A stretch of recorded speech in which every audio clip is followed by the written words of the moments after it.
जनतेच्या न्याय हक्कासाठी सामाजिक प्रश्नांना वाचा फोडणाऱ्या पत्रकारांचं कार्य महत्त्वपूर्ण आहे, असं प्रतिपादन कबनूर पत्रकार संघाचे अध्यक्ष टिपू संधी यांनी केलं. कबनूर पत्रकार संघाच्या वतीनं आयोजित कार्यक्रमात ते अध्यक्षस्थानावरून बोलत होते. प्राध्यापक रवींद्र पाटील यांनी स्वागत व प्रास्ताविक केलं. पत्रकार संघाचे अध्यक्ष श्री संधी, उपाध्यक्ष शिवाजी चव्हाण यांच्या हस्ते बाळशास्त्री जांभेकर यांच्या प्रतिमेचं पूजन करण्यात आलं. विवेक स्वामी यांनी सूत्रसंचालन केलं.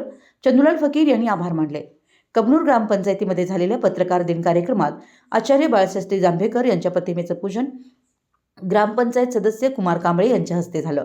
यावेळी उपसरपंच सुधीर लिगाडे, ग्रामपंचायत सदस्य मधुकर मणेरे, सबीर जमादार, ग्रामपंचायत अधिकारी संजय बर्डे उपस्थित होते. मराठी एस न्यूजसाठी कबनूरहून चंदूलाल फकीर.